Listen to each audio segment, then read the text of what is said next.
welcome to It's Your First Day of Class. This is a tradition that has been done for many years now by the Center for Excellence in Teaching. The Center for Excellence in Teaching is a division of academic affairs that's led by faculty development. And faculty development is what I devote 100% of my time to. And my name is Jeffrey Riman, and I am a resource for all of you as you go through your teaching practice at FIT. I am an assistant professor, non-classroom faculty, and an instructional designer. And this is my 15th year of doing it your first day of class. And so many have come before you, and I want to tell you that they've all survived.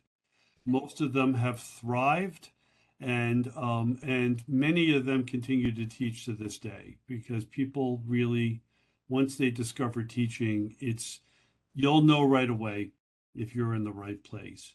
So just a word about the center. For those of you who don't have your notebooks out, I'm going to say the same thing I say to my students. You should have a notebook out to write down things that you hear, including this room number, which is B502. If you go in the Business and Liberal Studies building, we call it the B building, no matter what they want us to call it. And you take the elevator to the 5th floor. Your ID card will grant you access to a lab where we have 15 computers and a printer, document scanners and flatbed scanners, and that is for you. YOU. It is open 7 days a week, 24 hours a day for your use. And it has the software that supports just about all the curriculum that's taught at the school, with the exception of some of the really expensive ones that are per seat. And if you have a need for that, you will notify me and I'll try to arrange for a seat for that. Now, before Katelyn comes on, because I know that Katelyn's got an awful lot to share with you, I want to also share with you a document that Katelyn and I made, which I'm going to put a link to that in the chat right now. And I ask that you copy it. And I'm going to show you a couple of things very quickly. And I'll be monitoring the chat during the presentations to try to address your questions as we go along. Everybody should be muted. Hint, hint. Natasha? Everybody should be muted. So I didn't mean to call out one person, but you know how it goes. Okay, so here is the document that Katelyn and I put together for you. It does have the information about the CET. It has a list of tips, which we'll review later. There's also a sample first day agenda and a document called Thinking Beyond Day One, which Katelyn is going to review with you. And then links to all the important things that faculty need, like how to get to my FIT. We have an adjunct orientation, teaching and learning resources, how to get to Blackboard directly, Blackboard tutorials, and so on and so on. So this link that I just want to make sure I have the right one that is in the chat for you is the most important thing. I will show you some websites later on, and I will also take questions. So the agenda goes like this. Katelyn has gone to a lot of trouble to prepare something that's really going to help you to prepare. And then I'm going to take over and kind of fill in gaps, focus on some of the technologies and resources and services available to you. And then I will publish the recording as soon as possible for people to be able to use it as a reference tool.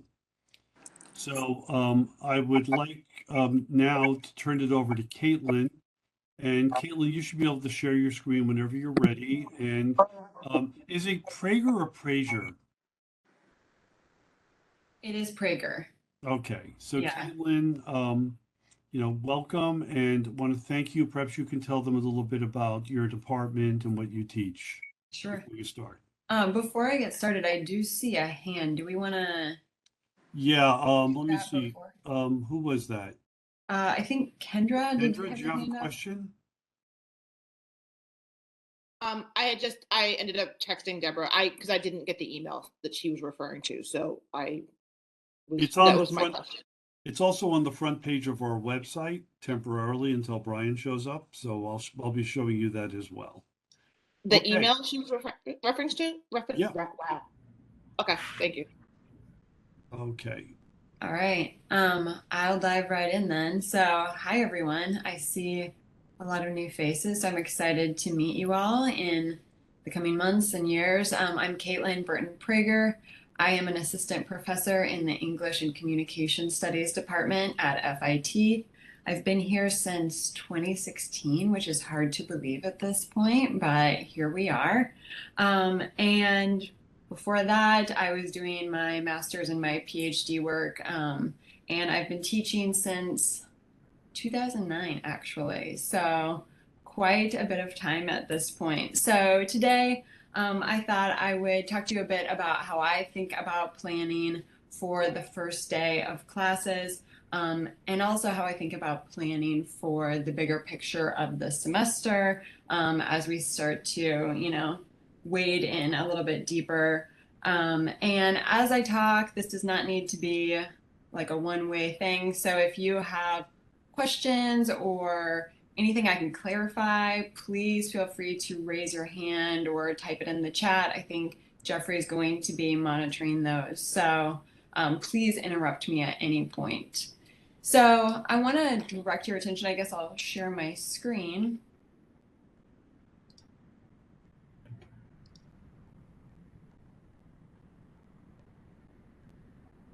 All right. Is everyone seeing my Yes. Google Chrome? Okay, cool. So this is the same document that Jeffrey just shared with you. And I want to start here with some of the first day tips that Jeffrey has been so kind to add. I think that these are some really practical nuts and bolts to get us started with this conversation. Let me make my screen a little bit bigger.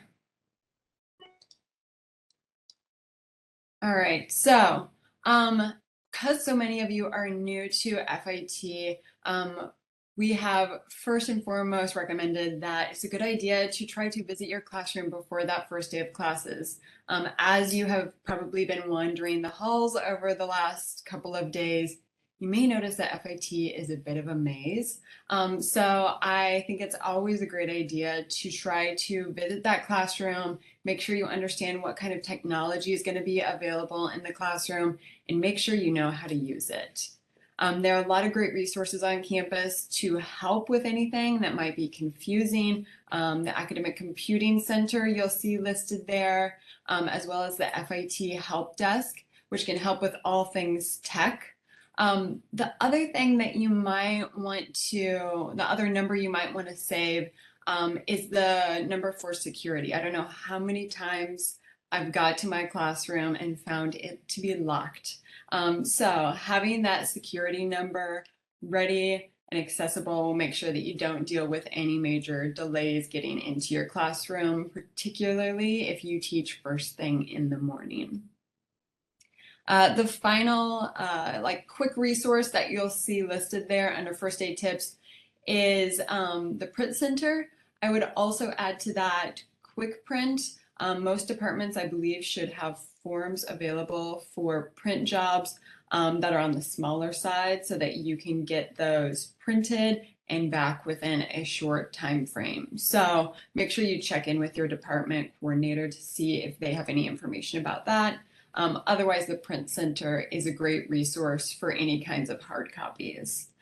So again, just make sure you take note of those numbers, have them available. They'll come in very handy as you wade into the semester.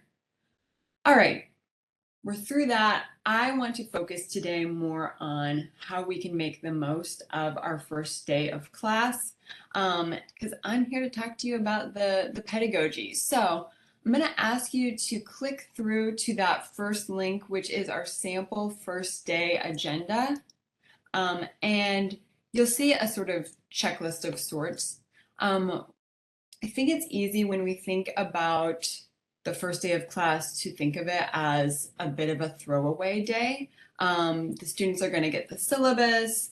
We're going to, see who our students are and introduce ourselves. But aside from that, we're not thinking about, how we can actually make the most of that day. So my approach to the first day of class is to make sure that students walk away with a really clear idea of what they're going to get out of the course, what the course is going to involve and look like, and how it's going to be structured.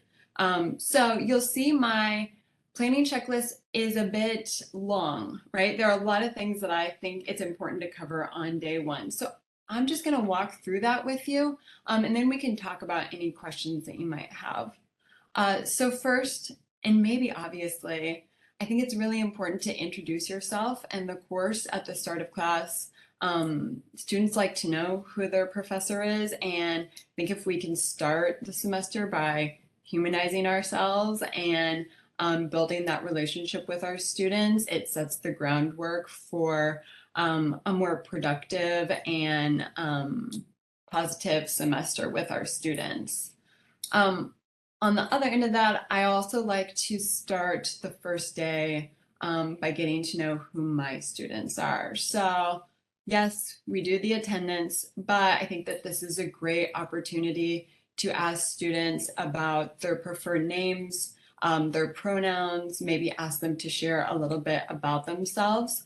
It's really important, I think, to know who those students are in your class for the semester. We have the luxury of smaller class sizes. We don't have those huge lecture hall classes. So I think we can make the most of those by really getting to know our students and starting to forge relationships with the students that we'll be working with every semester. The next couple of items are going to be pretty straightforward, right? So we want to walk students through the syllabus and make sure that they really understand our expectations for the semester, the policies that we have in place.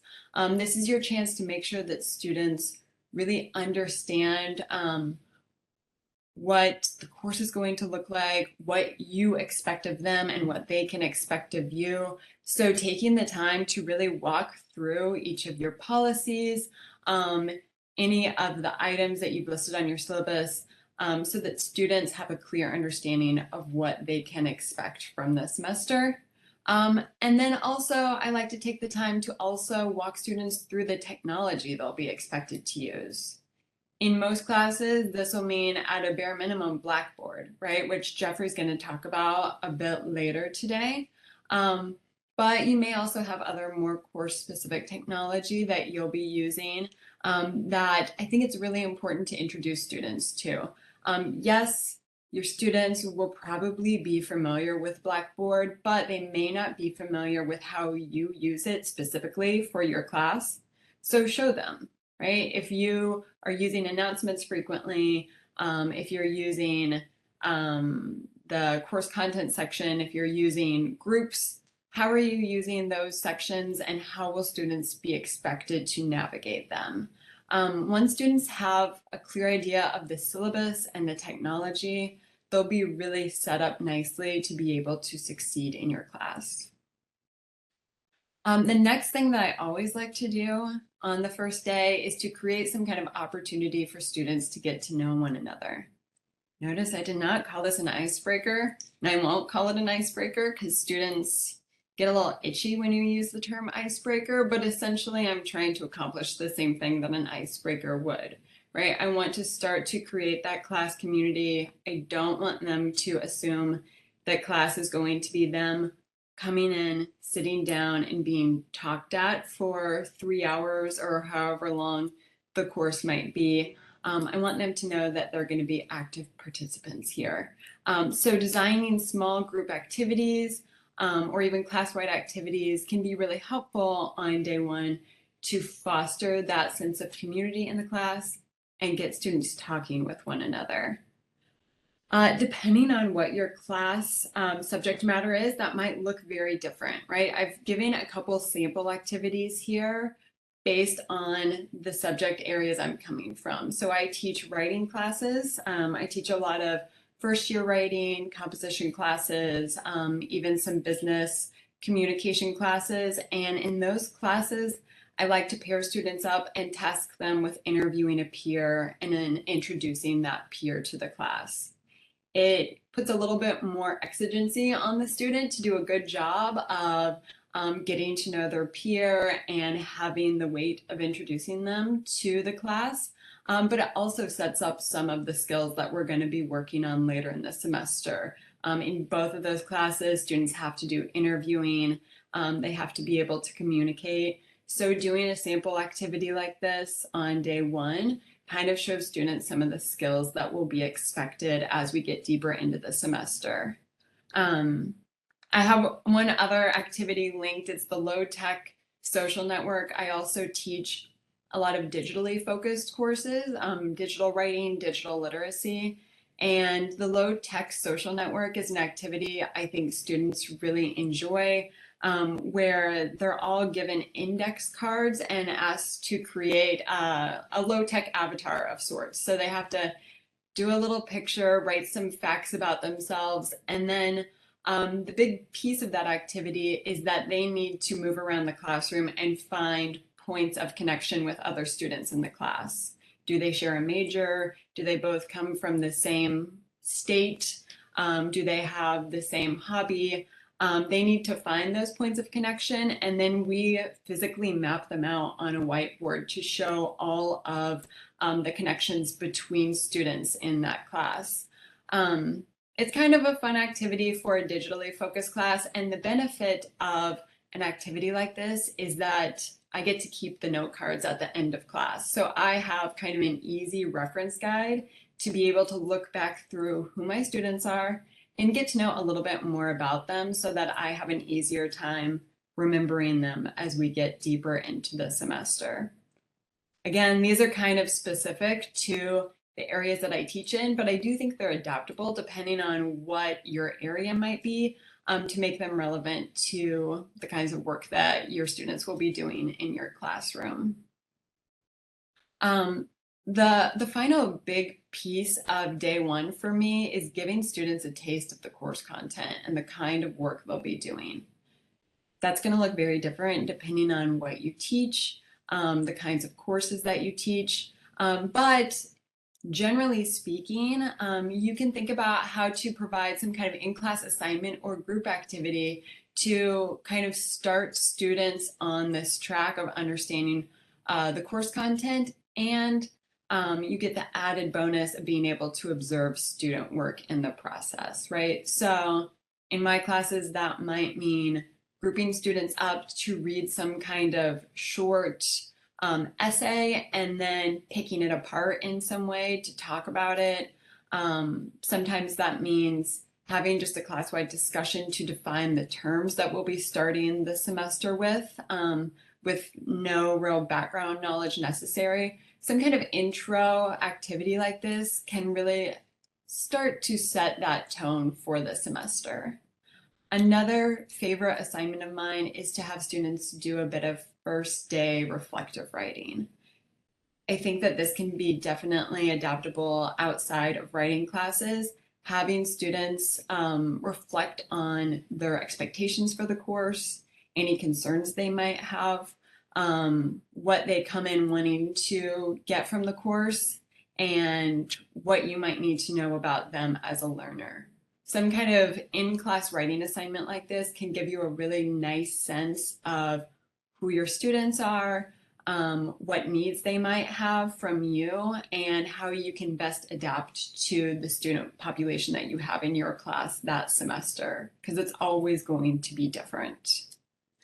The final thing you'll see on this first day planning checklist is to clarify homework and expectations for the following class. Essentially, making sure students are always clear about what's coming next, right? So clarify for students where this information is going to be available. I like to send students a quick announcement at the end of every class with their homework or deliverables for the next class period, which always helps to reduce student questions over the intervening week, right? About what's due next time. If they have it on Blackboard or in their email, then they have that really easy record to see exactly what will be expected of them the next time we meet.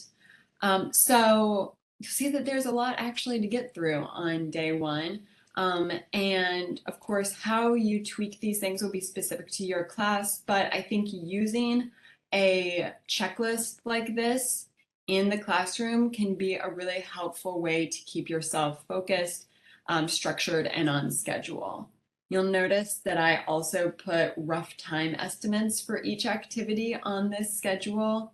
I do that for myself to start to try to map out how long each item is going to take to make sure that I'm prepared for the class block that I have to work with.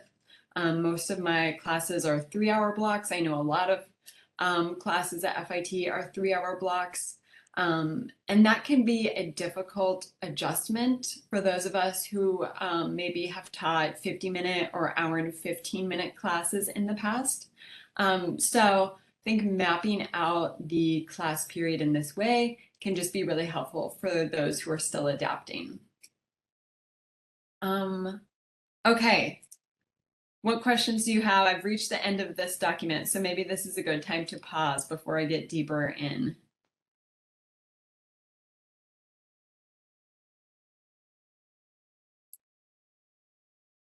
Nothing? I just asked, this was really helpful, Katelyn. Thank you so Okay. much. And if you could share the Google Doc. I don't have access to my email yet, so I don't know if you've emailed us this. It is not emailed to you. It is permanently linked to this first day of class document that Jeffrey got has it. shared I in didn't the realize chat. that. Okay, got it. Thank you. So you should have kind of permanent access to it if Okay. it's helpful to copy and paste it into your own document to adapt for your first day of classes. Please feel free. I can make a suggestion just in case Katelyn and I accidentally delete the document is you could actually make a copy of it and just keep it in your drive so that you actually will own that copy just simply by going to File, Make a Copy. And that way, because sometimes, I don't know about Katelyn, but I'm cleaning house and I throw away a document and then somebody says, what happened to that? And, fortunately, I don't empty the trash that often. I see another question, Katelyn, from Andrea. Okay. Yes.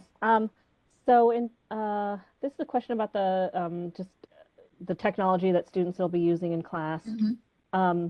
What are the places besides the library where students can have access to computers with internet? Yeah, there are computer labs kind of all around campus. Jeffrey, maybe you have more information that you can add to this. I know that there are open access labs. There's also, just because this came up recently within my own department, a question about renting out lab classrooms to meet with your students in during your class period. And I know that there are also possibilities to rent out computer classrooms if you need them on like a case-by-case scenario. I've always done that through my department coordinators, so that would be a good person to reach out to. Jeffrey, do you have anything to add about computer labs? Yeah, there are computer labs located. The most popular one is the C Lab, which is located at the bottom of the C elevator. It is literally bigger than your Whole Foods when it comes to the amount of computers that are in there, both Mac and PC. And there are lab technicians there as well to assist them.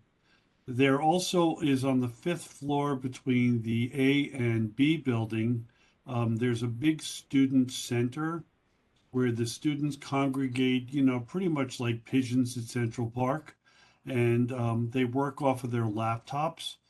And also in the D building, I believe on the 4th or 5th floor, there's also a student center there.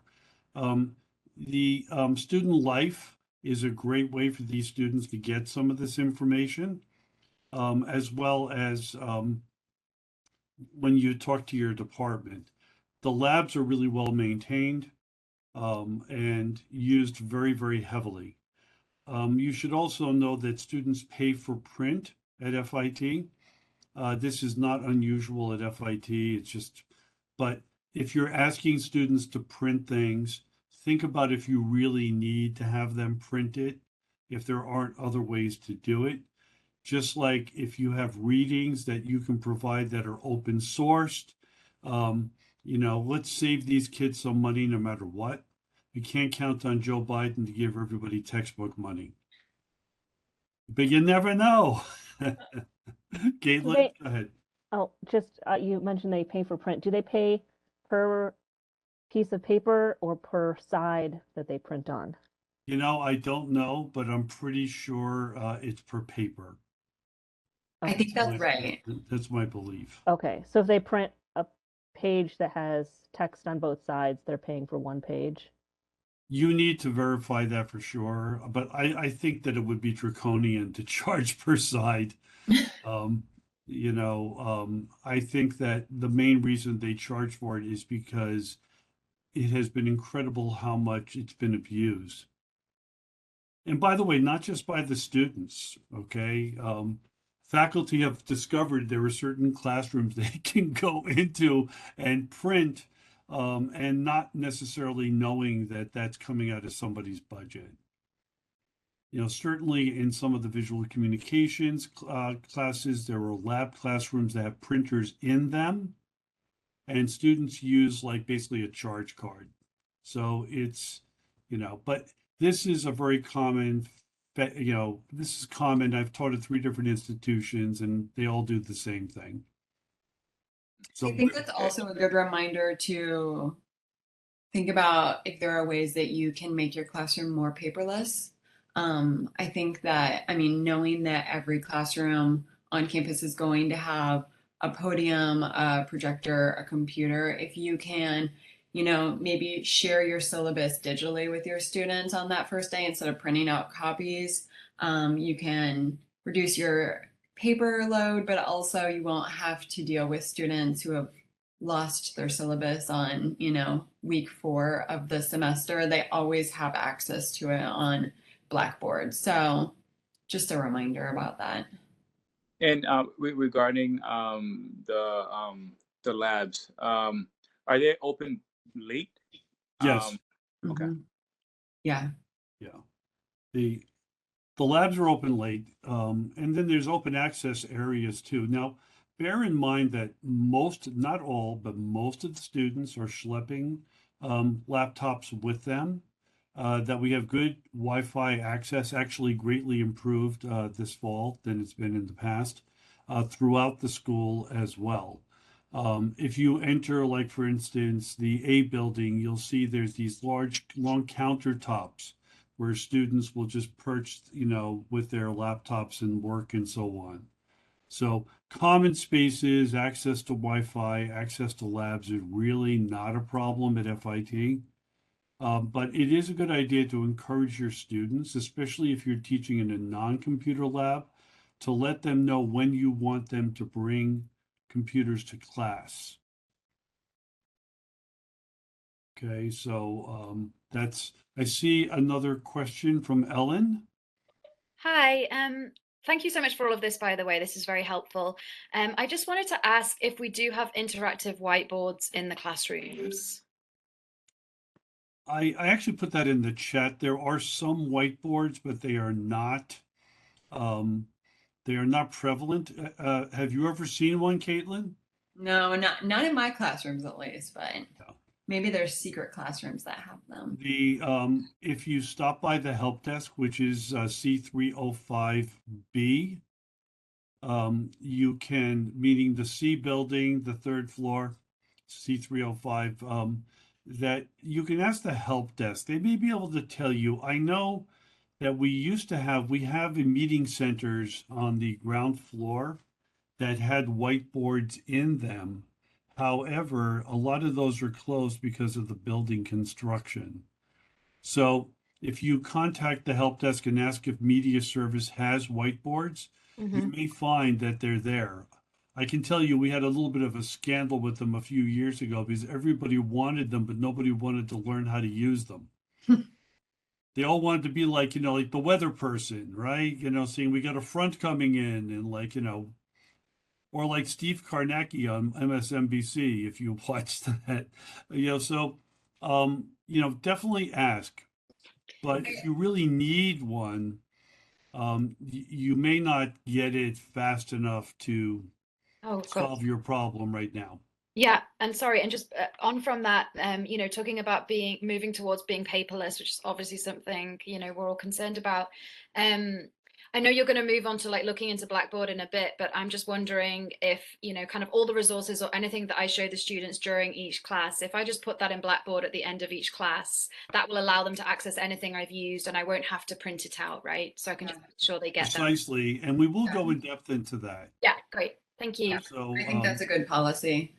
I also just want to add on to your previous question that it's an important reminder that the amenities of each classroom differ pretty widely. So this is another reason why it's really good to go check out your classroom before day one, just so you know what you're working with. You'll get a sense of what classrooms you like after the first semester and which ones you want to avoid. But for now, like just knowing the spatial constraints and the technology is really helpful. Questions? Don't be shy. I think Quinn has one. Yeah, I have a question. Excellent. I have two questions. One relates back to the access to buildings. It's more general. Like I want to know, so with our teacher's ID card, is there a list of like a building list, like the hours and our access to those buildings? I'm asking this for the main reason that, for example, I'm teaching interior design department. There's a class I have to coordinate that potentially having a lot of design and making process. And my experience from when I was at RISD is that we in architecture department we have some tools here, but furniture have different set of tools that's open to the school, but not many students know. So I would like to take a chance to at least go around the whole campus and figure out what amenities that's available. And that's for one reason. Secondly, they are different departments. They have their own material libraries that I think would be useful for my students to go at least take a look for some particular classes. So yeah, I want to know where can I find all those information. That's a good question. Yeah. Let me just say, first of all, you need to start with your department chair. Faculty can go in and out of the school whenever the school is open.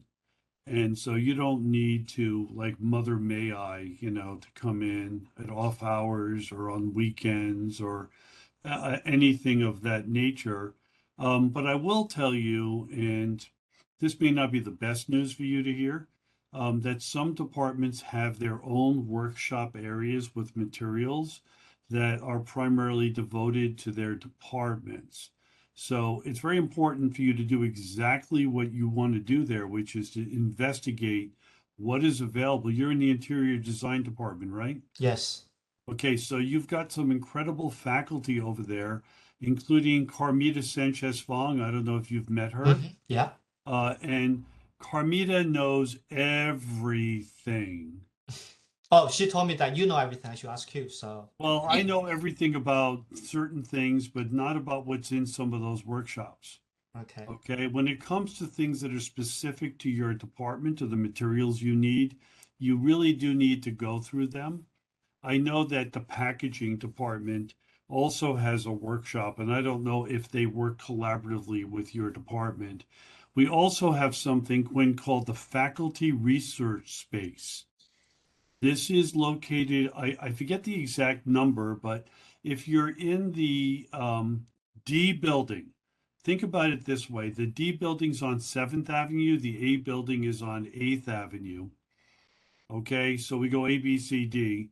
The D building on the 5th floor by the elevators, you'll find the print lab. We have a print facility where people can get things printed, not only on paper, but 3D printing. that you can bring your students to this place where they will be trained on how to prepare 3D printing or how to prepare for, let's say, conventional printing. And right next to it is a place called the Faculty Research Space. Quinn, if you contact me later, I can put you in touch with the person who runs it. And that area has 3D printing, but it's primarily more for people who are developing new pedagogies and curriculum with technology. Okay. And so I think you're asking all the right questions. That's the closest to a right answer I can give you. Great. Yeah. But if you contact me directly, I'll put you in touch. And by the way, not just Quinn, anybody who wants to know about that, just email me. Okay. Do we have any, I see another question. I believe that's from Ellen. Or is that an old question? That's an old question. I've already asked mine. Okay. Anybody else? So, Katelyn, I wanted to ask a question because this is something that I do and I talk about a lot. You mentioned in-class assignments. I can't think of anything more important for all of you to think about than the fact that when you give homework, and I'm making a presumptive statement here, but I know that I'm right more than I'm wrong. When you give students homework, if you think they're going to spend 3 hours on homework, that is probably true for 2 or 3 of the students in your class. But many of them do homework in the most expedient way, usually on the day it's due, and they're not having a heart-rending trip to the top of the mountaintop to search their soul. They're going to do the homework the best they possibly can under pressure. But if you give an assignment in the classroom, you can actually get students to spend 2 hours working on something in groups and individually that will give them qualitatively a much better experience, and then take your blah blah woof woof lecture and give that to them to read or to listen to between classes. Students will open up their phones and they'll watch and listen to a lecture much more likely than they are to do other types of work. I'm also, and Katelyn, I want you to comment on how you do it, but I just want to add, because I love this technique so much, you can observe how your students work. And then what you can do is you're not just grooming students to succeed in your class with your curriculum, you're also going to observe and guide them as practitioners, as people who are actually creative or developmentally learning skills. And so you could see how they work. And anybody who's raised children, and I've raised a couple, although my wife would say I just helped, you know by watching them what they're doing. So Katelyn, how do you actually give a in-class assignment? Do you actually deliver it in Blackboard and they follow it in class, or how do you do that? Yeah, I mean, that's a good question. It kind of is a good segue into that other document. Please Because do. I also am a huge advocate for making the classroom time as active as possible, whether that's students working on a major project or doing some kind of group work to work with the course concepts, or whatever the case may be. The more students are actively engaged as opposed to listening to me talk, I think the better we can use that time. So actually, can I just share that document now? Is that a good Yeah, good please. time? All right. So you all already have access to this through that main document. This is the link titled Thinking Beyond Day One, which has some bigger strategies for thinking about the semester ahead of you. Would it be helpful for me to share my screen, or would you prefer to just look at that document on your own screens? I think it would be good to share for Okay. those who might not be comfortable Okay. going from one tab to the other. We'll lose somebody maybe. All right. So I have that document pulled up now. I'm just going to kind of talk through this in sections because I think it really is getting at a lot of the ideas that Jeffrey is talking about. So the very first section is about using class time.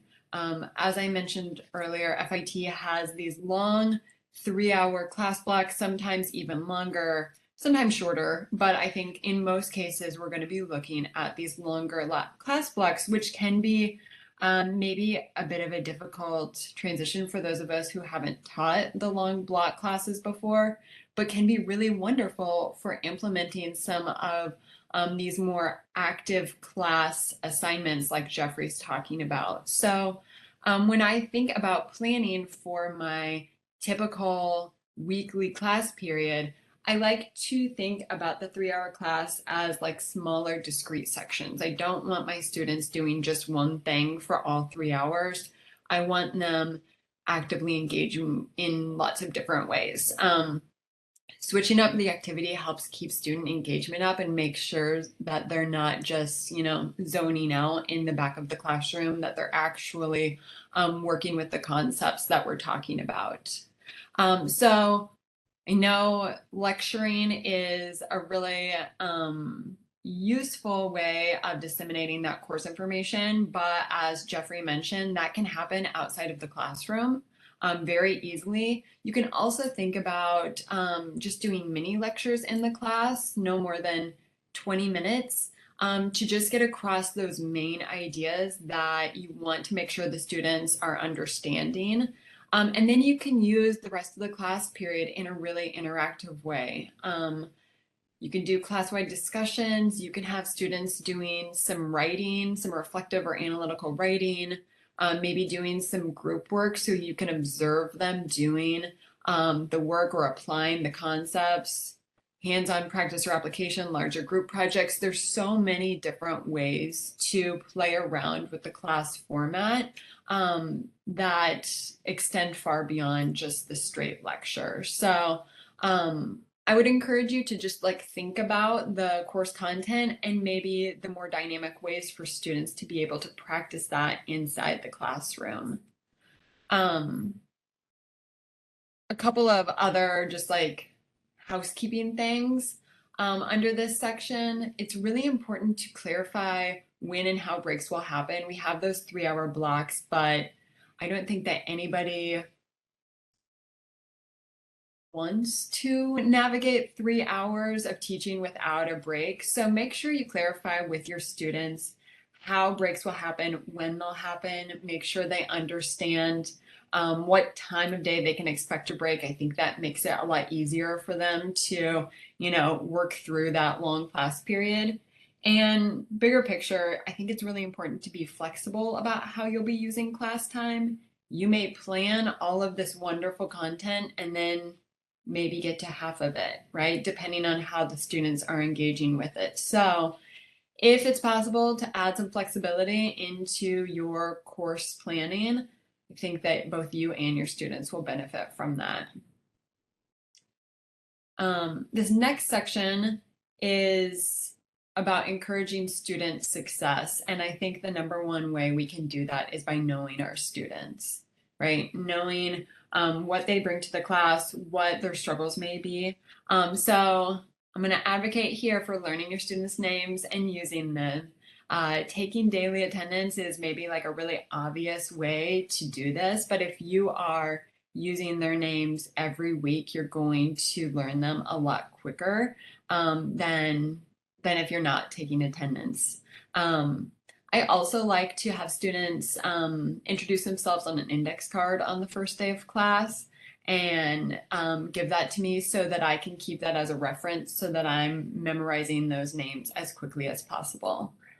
I like to use their names to bring them into the class, right? So I ask them what they think. If I see a student that has not contributed frequently, I try to find a low stakes way to call them into the conversation.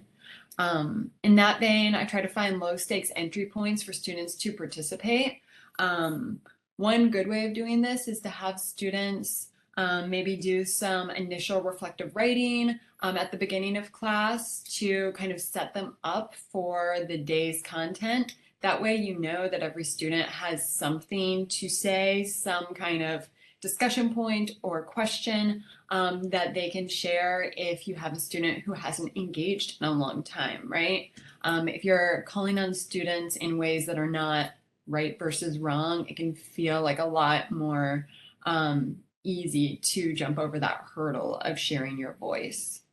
Question, Katelyn. Yeah.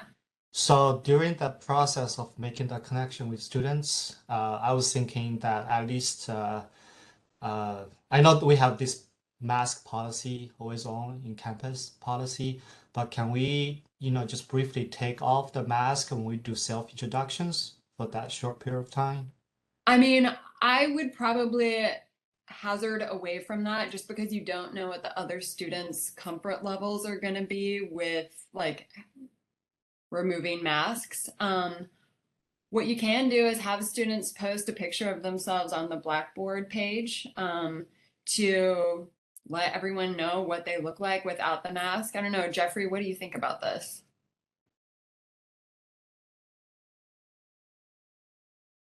Jeffrey, you're muted. Anybody who knows me knows I'm seldom muted. One of the things that you can do, and I would just check with your department, is you can actually bring your class out to the breezeway, Yeah. or, just out in front of the building and have them gather around one of the stairways and just like say hello and chat with them. I would not advocate for removing masks for any reason, only because so many people have been traveling just to get here. That can be problematic. The other thing is you could try to build a couple of excursions into your class to get them out. But I will say this, and this is my opinion, Caitlin, maybe you differ. I don't think the students have anywhere near the problem with masks that are projected upon them by people who talk about the onerous needs for masks. Um, I actually asked my students last semester how would they feel if masks became optional, and they told me they want to wear them because they don't want to get sick. And we didn't have a flu season last year for that reason, so but to get them outdoors, especially while the weather is nice, and one way to get them to know each other also, just to add to what Caitlin said, is encourage them to address each other by their names as well. So I do this little thing in almost every class where I put up a sentence that says, "What is it about me you can't tell by looking at me?" And then I ask them to share it with each other, and they introduce each other. So if Caitlin and I were paired up, she would introduce me to the class with my story, and I would introduce her. That kind of participatory thing creates a community in a way that can resonate really nicely. The noisier your classroom gets in those times, the more you're actually fostering a highly interactive environment. I'm sorry to interrupt, Caitlin. No, that's fine. I see another question come in the chat. I just missed it. I was just about to look for it. Let's see. If we plan to hold class in a location off campus for one day, yes, there are forms you need to complete. You need to check with your chair or even better yet, your department coordinator, because they're the ones who really know everything. So whoever appears to be working outside the chair's office is probably one of the best sources of information for that. I think even if you were planning to take them out just for a quick icebreaker, even though I also don't like that term, but even if you were going to take them outside for a little warm up, I think you just let somebody know. Yeah. And also, if you do take them out, especially in the beginning or the later in the class, put a note on the door that says where you are and when you're coming back for anybody who shows up later might be looking at you. Yeah. I appreciate that you're thinking about ways to, get students to know one another better, and certainly being able to see one another's face is a nice luxury. But I do think that there are other ways that we can also try to reinforce those relationships, both physically and, through the ways that we structure our classes. Alan, I see your hand. Yeah, I just wanted to build on that. I have some ideas about taking my students on a trip outside. Is that something that are we expected to escort them there, or can we just arrange a place and a time and meet them there directly? Like, how much of that do we need to supervise? Just wondering what protocol is and if there's any information you can point me to for that. Yeah, Jeffrey, do you know if is this department by department, or is there a college-wide? I think you need to check department by department.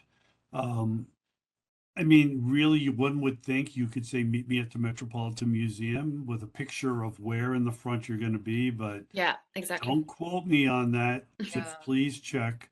I don't want to out anyone, but I do know that people in my department have had students meet them at a place Okay, great. for an activity. But again, check with your department. Your department may have different rules than mine does. So Yeah. confirm that. Yeah, sure. I'd much prefer to meet them directly there. That would be a lot easier. There's a lot of variability about the cultures of each department because Yeah. each department is distinctively different from each other also. So, Yeah. Thank you. Yeah. okay. So, Yeah. is there more on your agenda? Well, we were just talking about ways to foster student engagement, and because I'm always going to bring it back to tech, I think that it can be useful to think about multiple options for student engagement. Not every student feels comfortable contributing orally in the classroom, so you might think about, as you plan for your class, are there other ways to foster student engagement, perhaps via text or some kind of collaborative technology. I like Padlet for this option, as well as Google Docs, just as kind of a low stakes way to have students contribute to a collaborative document so that they can see what their classmates are thinking about, talking about, questioning with the course material. And it starts to kind of create and foster more of that classroom community, even amongst those students who may not want to, raise their hand and actually offer something in the classroom. And the final piece that I wanted to get to on this section is about checking for student learning. I think it's really important to include frequent reflective components so that you can get a sense for the student learning, right? I know that we're all having some kind of major assessments in our classes, whether that's a test or a project or a paper. But even before we get to that point, I think it's really vital to check to make sure that students are understanding the course content so that you can be responsive to maybe gaps, right? Especially the first semester that we teach something and we're still working out the kinks in what we're doing. So one easy way to do this is a quick exit poll at the end of class to have students write maybe their biggest takeaway or their biggest question or point of confusion from the day so that you can quickly assess students' comprehension of whatever the course content might be at the time. A bigger way to think about doing this is adding maybe a midterm check-in where students can rate their learning in relation to the class learning outcomes to help to identify gaps or points of confusion as you move forward the rest of the semester. And then that segues to my final piece, which is about assessment, like those larger high stakes assignments in your classes. I think it's always really important to consider the learning outcomes of the course and how they can best be assessed. Sometimes a creative assessment option is, better than a multiple choice test. So thinking about how you can check for that student learning. As I plan my semesters, I always start at the end. Like, what do I want my students to know on the last day of class? And then I work backwards to think about how I can scaffold that learning through the smaller activities and assignments as we get to that point. In that vein, I have a book that I've linked here called Engaging Ideas. It's by John C. Bean. I think there might be a collaborator on later versions. But I think it's a really great practical resource for faculty who are thinking about how they want to design more active learning assignments, more critical thinking assignments across the disciplines. It's not writing specific, it's a very interdisciplinary text. And great for people who just want to think a little bit more creatively about their class assessments. And then, of course, for you, I mean, many of you may be teaching a heavier course load than you have in the past. So practically speaking, I think it's important to utilize strategies to manage the grading load, which can sometimes be overwhelming. I like to start every semester by printing out the semester calendar and plotting out all the major deadlines for my classes to make sure I don't have any like hot spots where everything is coming due at once that I know I'll have to be responding to, so that I can kind of space it out for myself. You also don't need to respond to everything students write. If students are doing reflective, low stakes writing throughout the semester, you don't have to respond to everything. You're absolutely welcome to, but you could also think about implementing, you know, a minimal grading policy where students either get like a satisfactory or unsatisfactory, a pass fail, a check plus, check minus for smaller assignments, just so students know that you've read it and understood where they're at with their learning. And then finally, when we think about responding to the larger projects that do need feedback, it can be helpful to focus the comments on the student learning that is specific to the learning outcomes, right? When we're responding to student writing specifically, it can be easy to like go down a rabbit hole with the red pen, which I don't think is productive for us or for our students. So focusing the feedback on the student learning for the course outcomes can be a good way to kind of manage your time. And then the last thing on this document is just a sample lesson plan from one of my classes, just so you can see how I pull all of these concepts into a typical day, what a typical 3-hour class might look like for me. So I won't go through that with you, but if it's helpful to just kind of see how I manage a 3-hour class, I've put that there for you to peruse. So I think that is the whole shebang for me. So I'll pause there and stop sharing my screen, and then we can chat about any questions.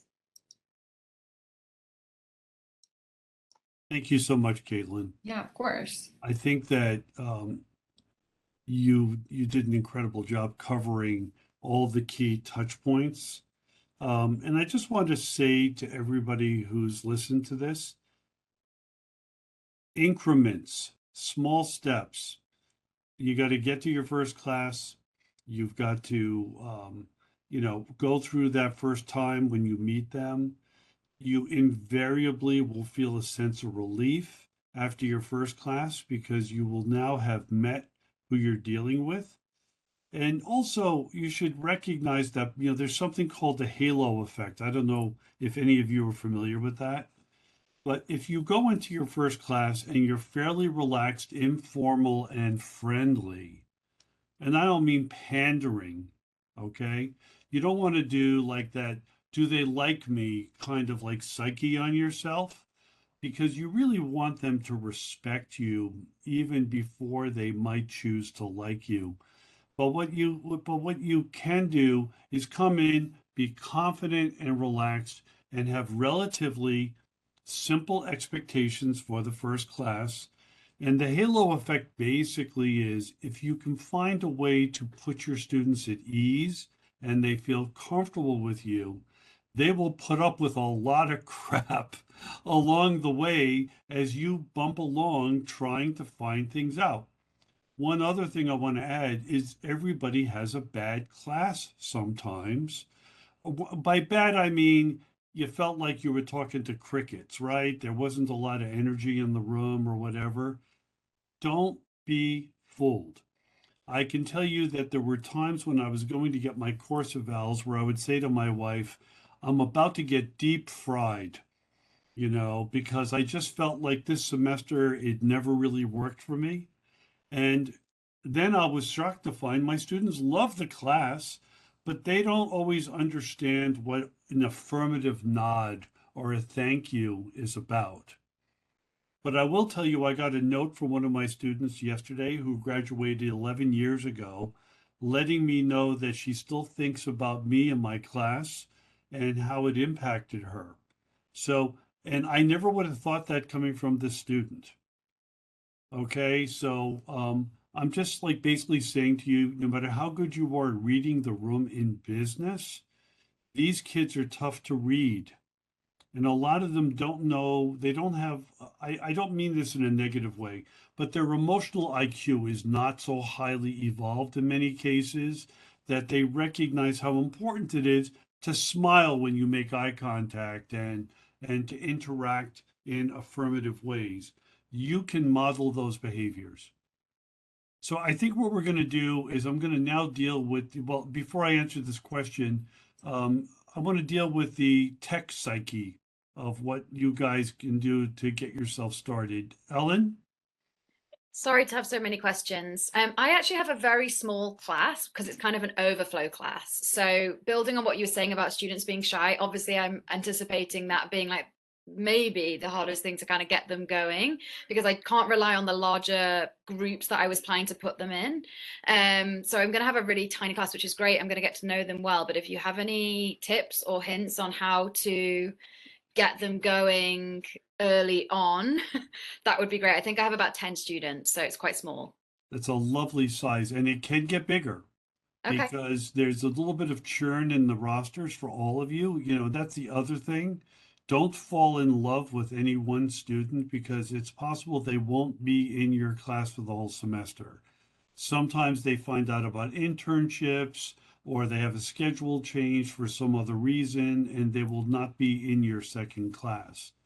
Um, but I think that getting them to talk to one another and then to report out to the class as a whole can be a very informal thing. If you think about it, when you go to a dinner party, people sit next to each other and talk to each other. But then when everybody goes to the other room, they all talk to others. And that's kind of, I love to have students collaborate in groups for that reason. I do a lot of training on how to use groups in class, but sometimes I build groups and give in-class assignments for groups and I grade the groups.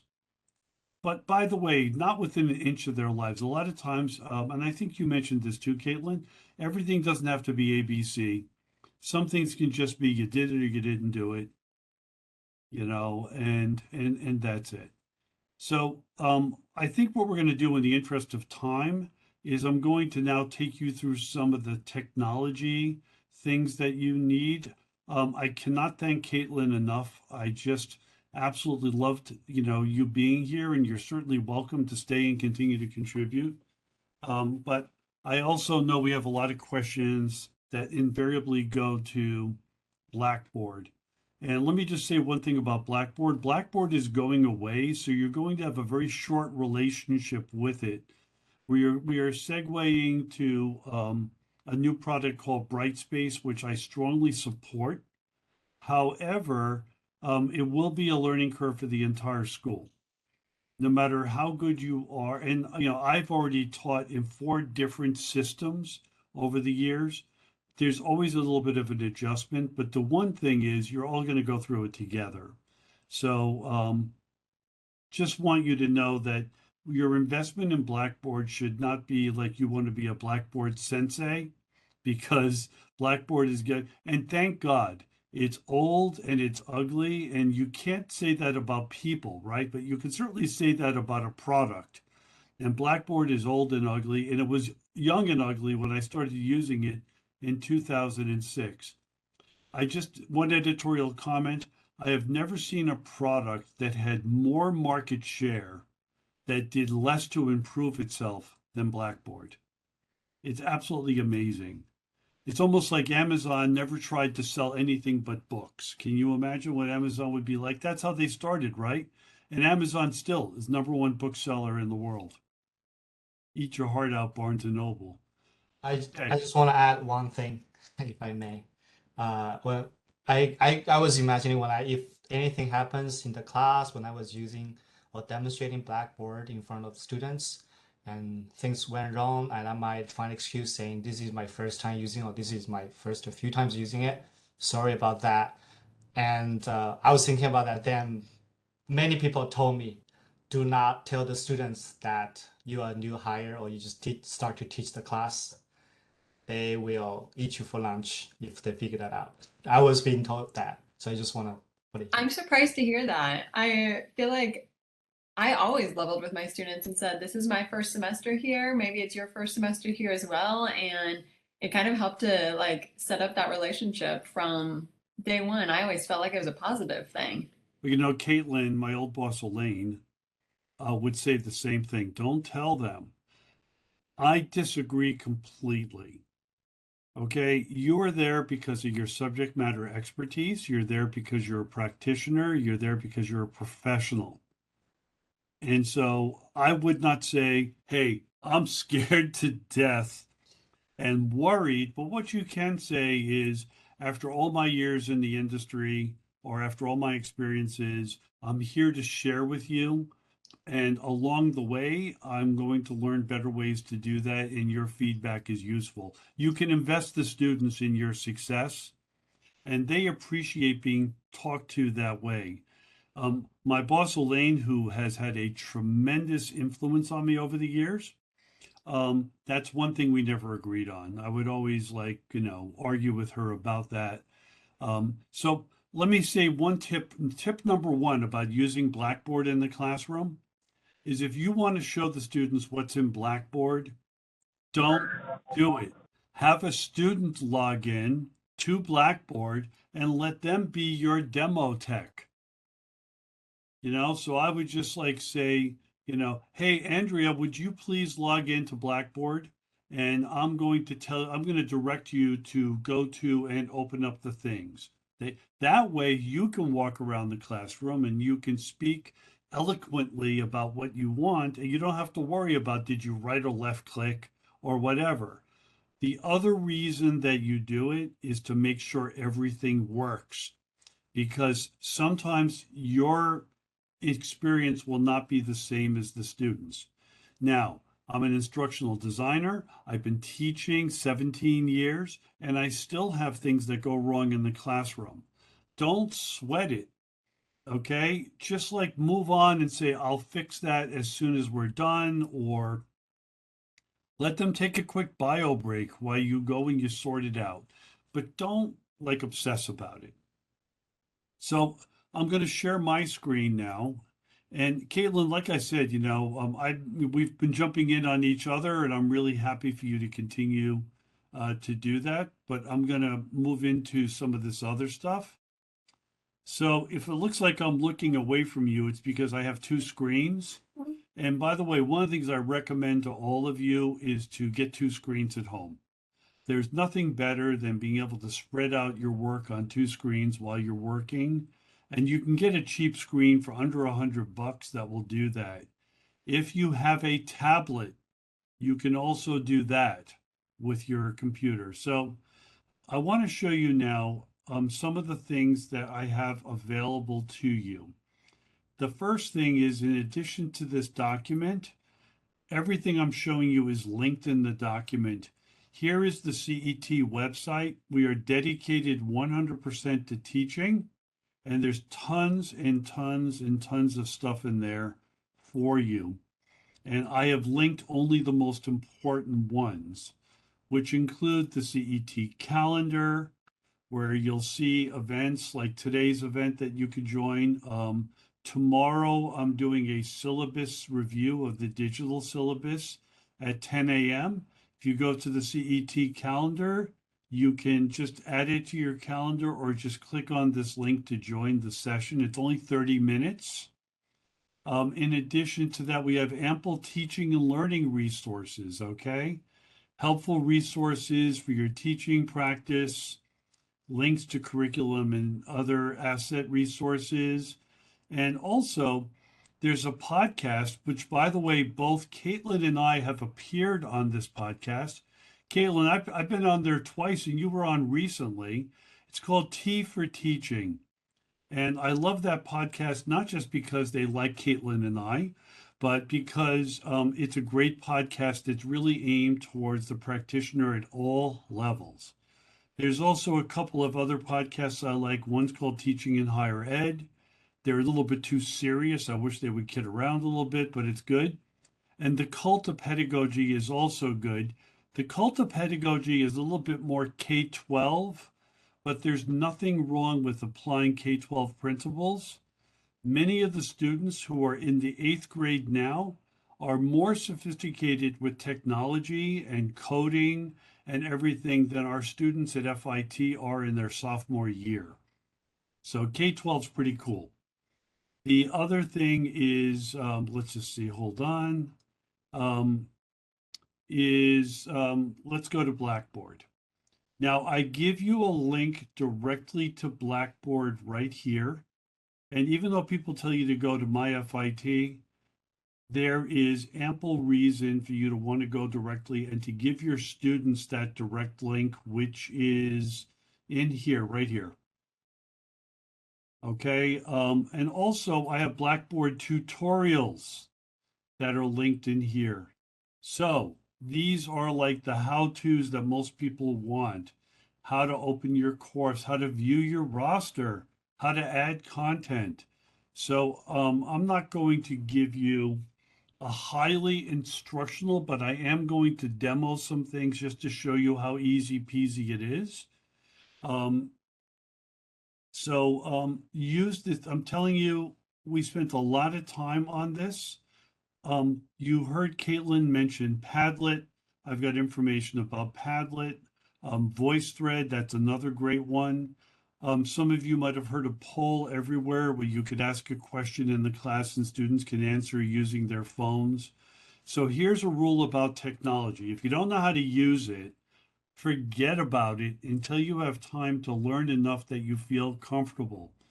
Do not feel that you need to entertain the students with technology.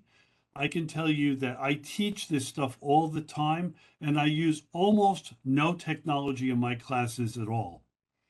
Other than, for example, I use something called Mural, which is like a whiteboard, electronic whiteboard. Somebody asked about whiteboards.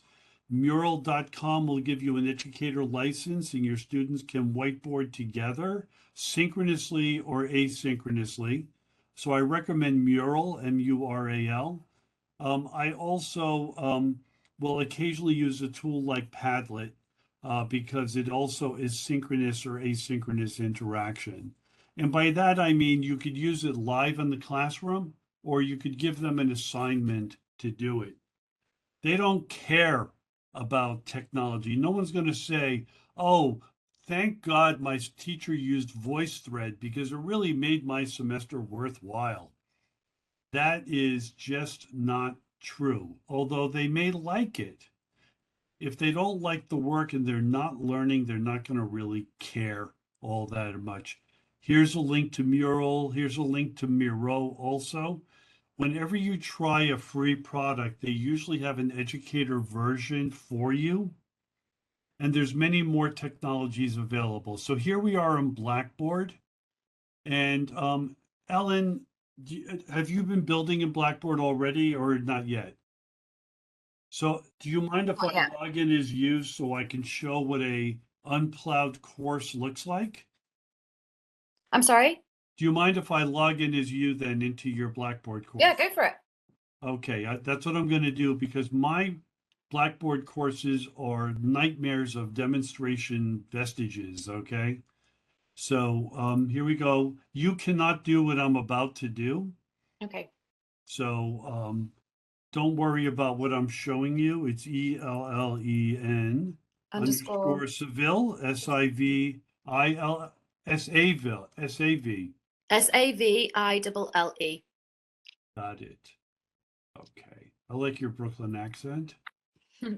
Okay. So this is what your course most likely will look like. Now you can see here where the courses are listed that Ellen this semester is actually teaching 3 courses. And you'll see that currently they're listed as not available. Not available doesn't mean not available to Ellen. It means not available to the students. And this is good because you can continue to work in Blackboard without worrying about your students watching you build it. Mhm. However, when you're ready to share it, you can go right over here to course availability and you can turn it on just simply like doing that. So I just turned on section 203. If I refresh the screen, you'll see it no longer is not available, but because it's empty, I'm going to hide it again real quick. Okay, so now when you, and this is really important, the stuff I'm showing you now to make it easier for you. We have something called the SUNY Online Support Services Help Desk. It is open 7 days a week, most days until 9 p.m. It is open on Sunday from 5 until 9 p.m. And it is open, I think, until midnight at certain busy times. Okay, so if you're having trouble with whatever task that might be, go and call the help desk. Do not be like my dad, who would never roll down the window and ask directions when he was lost. Okay, my mother would get out of the car at a red light and go ask somebody and come back and say, here, this is how you get to where we're going. So roll down the window and call the SUNY open. There is a phone number, but there's also a way that you can go in and you could actually put in a ticket. If you have a more complicated problem, I recommend you use the ticket. And the reason is they'll email it back to you, the information. They have the ability to log in to your course at any given time with you.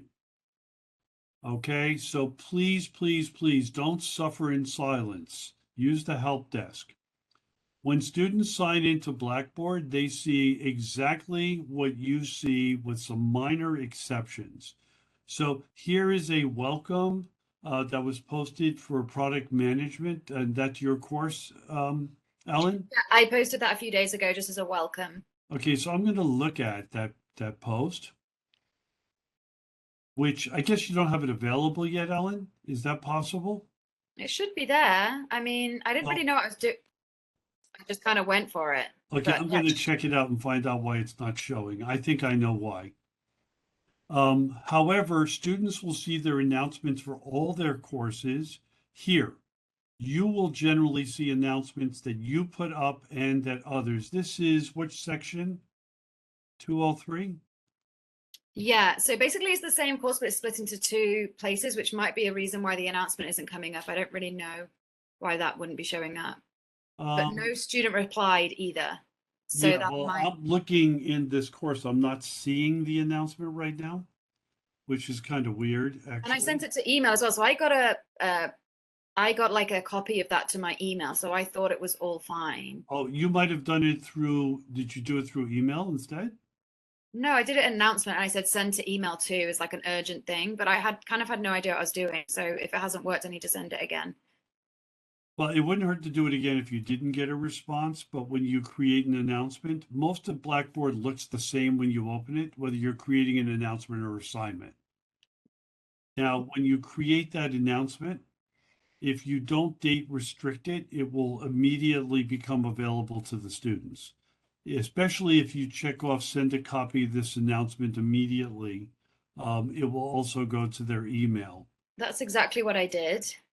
Now, the fact that it's not showing, I'm concerned, seriously, because it appears to not be there. And the reason I'm saying that is when I go to your homepage, it's not there.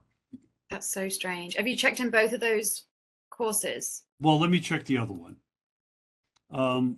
Is it, which other one did you use? I see TS1. That one, the one below. This TS111?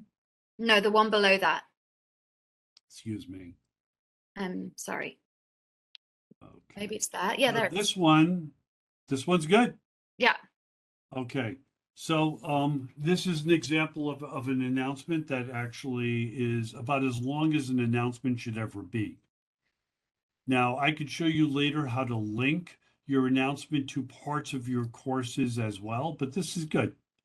The other one, there might have been just a boo-boo, you know, Yeah, to I've use a been a bit. technical term. I have some other questions about that, but basically it's the same course, but it's split into two different classes. So I'm just Oh, using one for everything. Yeah. it might be cross-listed, they call that. Okay. You know what, Ellen? You and I can talk. If you reach out to me, we can make an appointment. And by the way, anybody can make an appointment with me. I work with everybody. So let me just go through this a little bit. Sure. So when you go in, you will see your courses, how do you control your course availability, and also your support network. There are also a lot of resources here for students. It is not your job to train your students in how to use technology unless it is technology that is specific to your curriculum. So if the student's having a problem using Blackboard, tell them to call the help desk the same way I'm telling you. If your student's having a problem using any of the other technologies, most of the time, I'll be honest with you, the faculty have 10 problems for every one time a student might even have a question. And that's not because students are more technically technically astute, because that is a fallacy. Most of the students are fearless with technology, but they are not better at it than most other people. And I can tell you, as I've hired students at the school to work in the center, and I have to train them also. So when you're in Blackboard and you have made your course available, your students will see it. And then when you go into Blackboard, and while it's still empty, and it looks like Ellen's been adding things, she added her syllabus. I just saw a question come up in the chat. I didn't quite, it popped by. Hold on. Something about a syllabus, I believe. Yes. Do uploaded syllabi show up in announcements or in another location? Like here's an example of the syllabus right now that's hidden from the students. All you need to do, somebody's unmuted, by the way. All you need to do is put it in Blackboard and make sure it's available to the students. And it is their responsibility to go look at it when you direct them to that location. You should review your syllabus with your students very carefully in class. That does not mean that you're doing a reading like you would read a contract on your life, but it means you're going to hit the key points, especially things, and I'm sure Katelyn would agree here, the course description and the learning outcomes are two of the most important things because that is how the curriculum is written, and they need to know, like an outcome will say, at the completion of this course, you will be able to write an essay. Okay, it does not say you'll be familiar with essays. It will usually be specific about what you're supposed to be able to do. And so that's what you need to keep in mind as you're working with your course. The next thing is also how you're going to assess them and what your absence policies are. When in doubt, ask your department about absence policies. There are more different absence policies at FIT than there are species of roses. Okay. I'll just tell you my personal philosophy is that I don't believe in counting absences solely as a criteria for grading students. There are students who will show up every week on time and stay the entire class and never miss a class who are C students. And then there are students who are A students who might have missed 4 classes, but never missed an assignment, always stayed in touch with what the class was doing, and demonstrated learning throughout.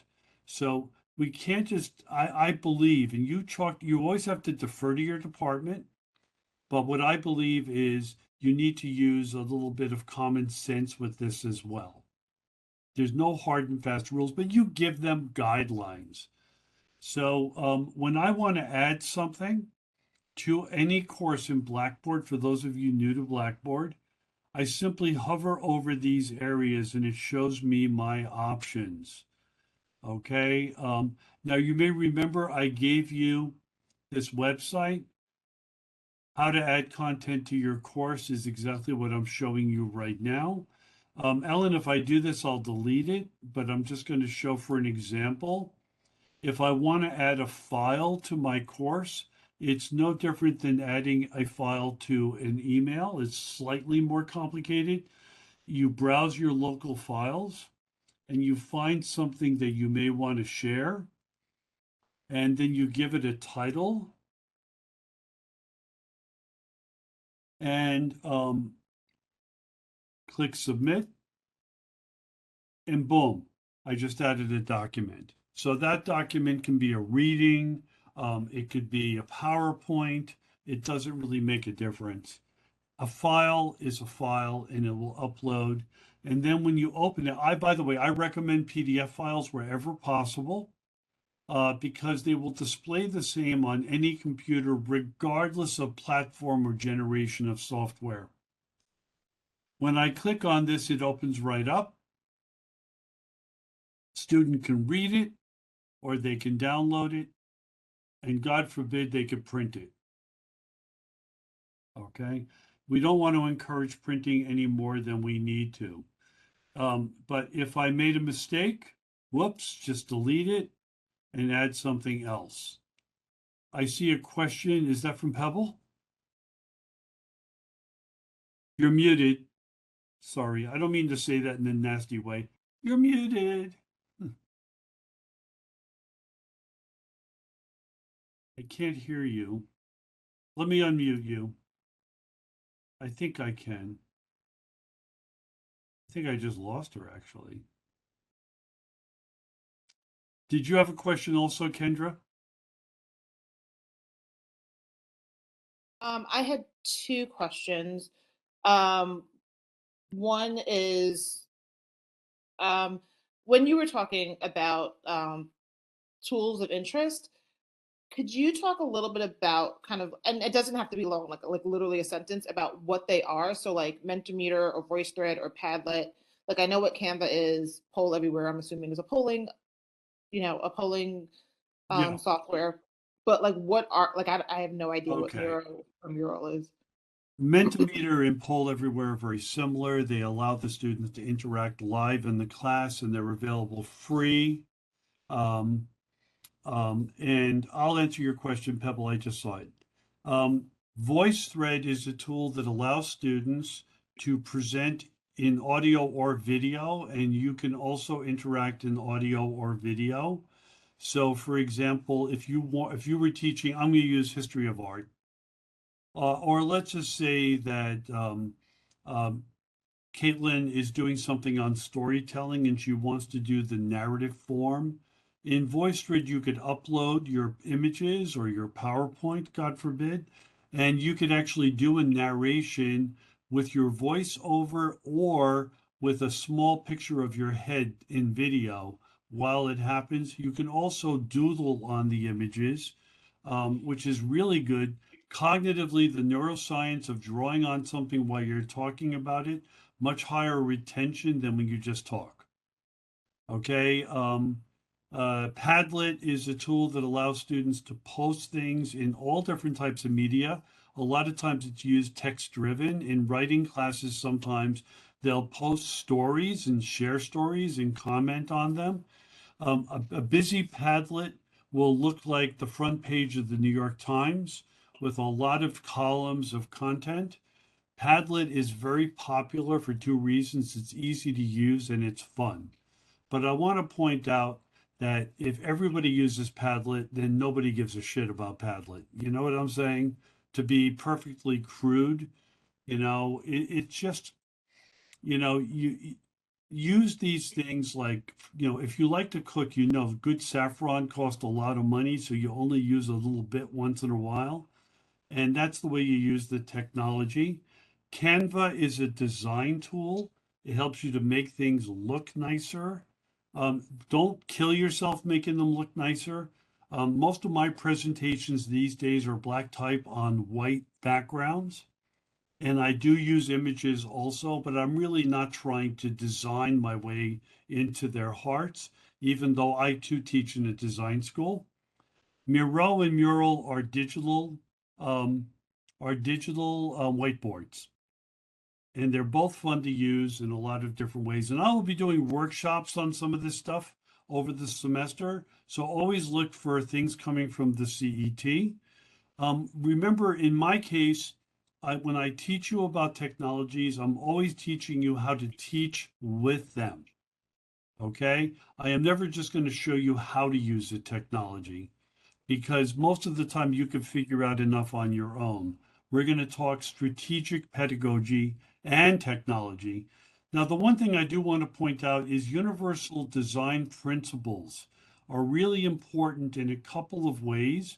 One of our things is our favorite word, inclusivity, and also addressing students in many different ways, including engagement, representation, and action and expression. I could do a whole semester on universal design. Okay, all I'm going to say to you is a lot of this is logical, and I gave it to you so that you could browse it. But if you basically say in every class, I'm going to use some representation, some engagement, and some kind of action and expression, then you will have the exact same kind of plan that Katelyn showed, starting with reflective writing, showing some things, talking about some things, and engaging them. Okay? So Gotcha. one thing about education is it's completely logical until you try to practice it in the classroom. That's why we plan, obsess, and talk endlessly about pedagogy. And I'm still not tired of it. Okay? And I've been doing it a long time. So there was a question when you, Oh, can I finish asking my question? Sorry. yeah, quickly, because I want to get to this other thing. Go ahead. So there was also something mentioned, and it wasn't, I think it was yesterday, but it was OER. Yeah, OERs are, write this down, open education resources. Those are books that are available at very little or no cost. So I don't have the website handy right now, but I think if I just Google FIT OER, let's see if I come up with it. Now, you know what? If you go to the library website, the FIT library, open education resources, there are some of our faculty who have actually published books that are open education resources. I think Katelyn, in your department, Melissa Tombro, created a book that's an OER on ethnographic writing in class. And I actually have recommended that to my colleagues at Parsons who like it very much. So open education resources are designed to not only provide students low-cost alternatives. So I'm afraid of the time here, as I know some of you are going to have to leave soon. But if you just simply Google open education resources, let me just do it quickly because it is Oh, no, it's important. okay. I mean, I will. No, I I just think it's wasn't sure. important for everybody, not just you. So I'm happy to do it. Open it, except I typed the wrong word, open ed.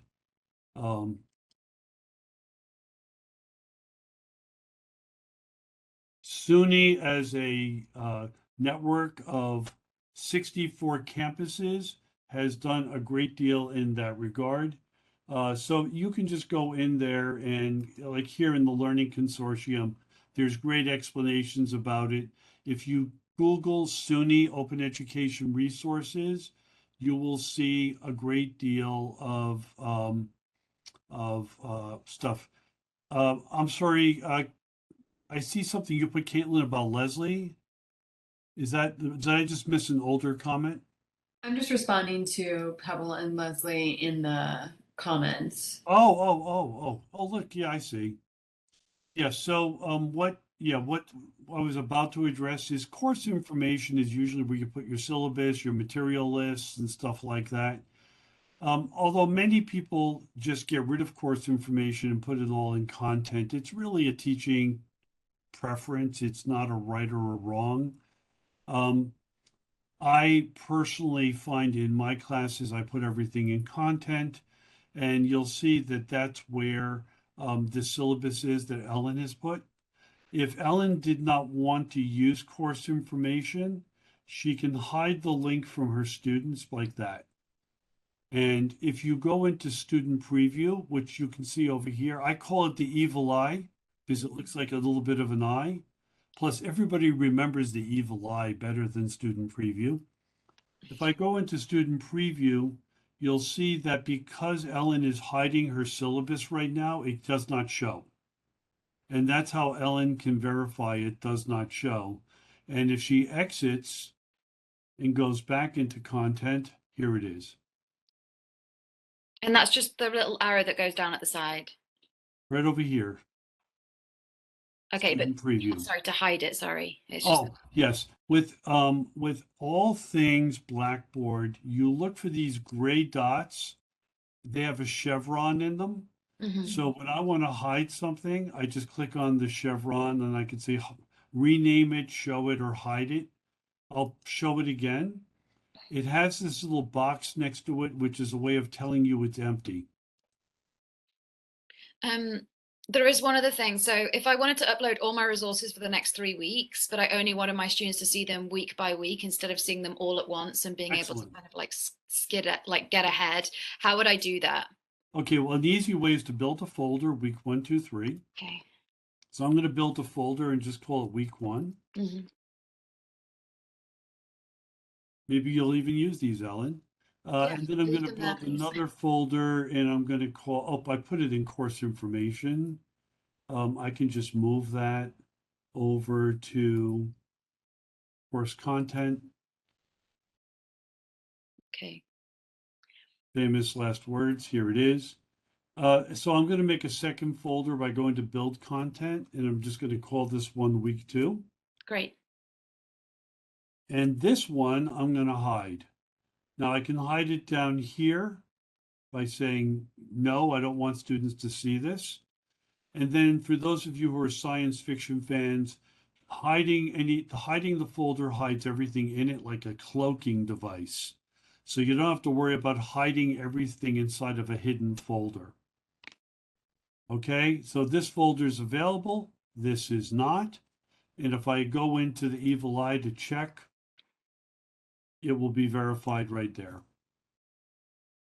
I have one other thing that I think that other teachers might find useful that somebody gave to me. They said that they always send an email recap of each class that they do at the end of each class. Yes, and Where's the best place to do that from? Would that be from the email side, or would you do an announcement? I actually do it from the email side. And let me just show you where email is for that purpose. Yes, let me explain to expand on that. When I teach a class, and at the end, I always review what's due next week. Because I want to eliminate plausible deniability, I summarize and I'll say, boy, great class. Ellen gave a great presentation. Thank you all for your participation. Here's what's due next week. And I send it within 24 hours of the actual class. Sometimes I'll do it literally while students are working in the class. I will write the email while I'm leaving them alone. You do not have to attend to the students constantly while they're working. Think of Jane Goodall observing chimpanzees for her entire life. She did it from afar and observe what your students are doing and watch what they're doing. But when you go to email, you can email the entire class with all users. There's so many options here that are a complete waste of your energy, but one of the ones that's important is single select users. So if I have 3 students that I want to email, I can do this, bring it over, and then write an email to them. That email does not go to Blackboard. It goes to their FIT Gmail. And here's another tip for you all. Many of you are working professionals who have professional domains that you email from. Every communication you have with your students should be an FIT domain communication. Anything you send a student that comes from your bbdo.com account is going to not be considered an official communication. So if, for example, Janice has warned a student that she's concerned about absences in student performance, and she uses her professional account, the student can say, never got it, had no idea. But if it's from your FIT Gmail, or if it's from your Blackboard course, it is 100% private, confidential interaction that will stand up. Not that students are looking to be litigious, but many times grade challenges become rancorous because there's no documentation of that problem. So among the things I'll be talking to you about during the semester, if you meet with me, is it is very good in the 6th or 7th or 8th week to let students know how they're doing so far. I call it a mid-semester check-in. Now, being Jewish, I grew up with the 4 questions in Passover, and I ask my students the 4 questions in the middle of the semester. 1, how do you think you're doing? 2, no matter how well you're doing, what's your plan for the next, for the second half to do even better? Number 3, how can I help you? And number 4, is there anything that you would like me to bring into the classroom in terms of content or information? Now, what this does is it asks the students to reflect on their performance, to comment on their performance. They have a wonderful opportunity to tell you how you can help better. And then finally, they also have a chance to say, and could we have a sing-along, in class at the end of every class or something. Now, you're going to laugh when you get stuff. By the way, I give them credit for doing it. I treat it like it's an assignment. Now, what will happen is Terrence is going to get one response is going to say, Terrence, I wish you lectured more. And somebody else is going to say, Terrence, I wish you would lecture less. And somebody else is going to say, I wish that you did this. And somebody, you're going to get conflicting messages. However, what you will also get is deep insight into the perceptions the student has of the course. And here's even the best part. It'll be on the record. You've given them credit. You've asked them to submit it to you, and you will have a record. Now, if Natasha is getting something from a student saying, I'm really having trouble concentrating, I'm really having a lot of difficulty keeping up with my homework, and blah, blah, blah, Natasha then has an opportunity to respond to that student and to say, let's get together and make a success plan. Or how can I help you better? Maybe it's not explained well in the actual submission. You may, at that point, want to reach out to academic advisement. Or if you think there's a more serious problem, we also have counseling services. And don't kid yourself, a lot of students are under tremendous self-inflicted duress. And this idea that it's college and you should be tough with them is a bunch of malarkey, in my opinion. We're stressed.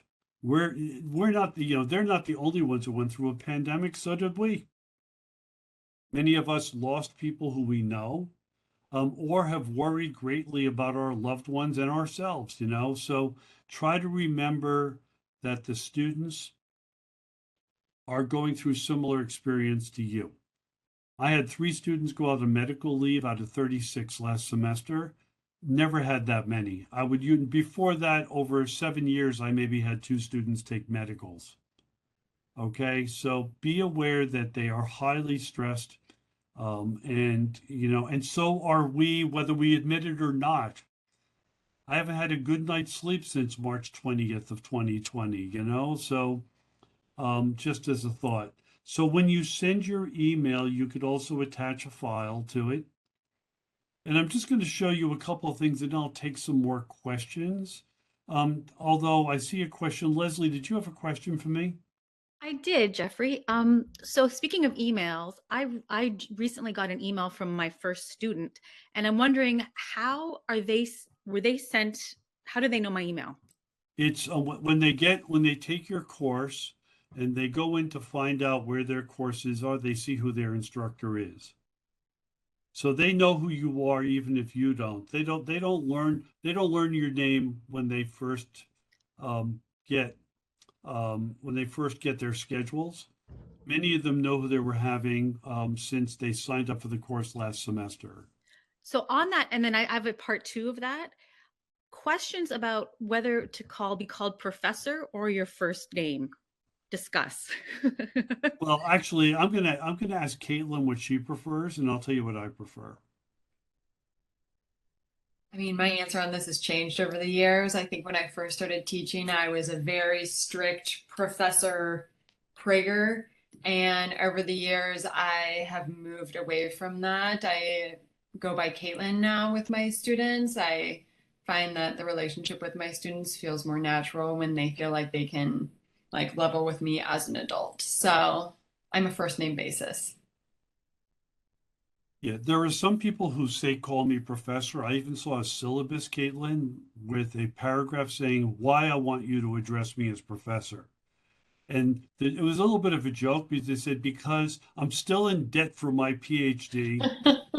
And the only person who calls me doctor or professor is my mother. Okay. I prefer to be called Jeffrey. Okay.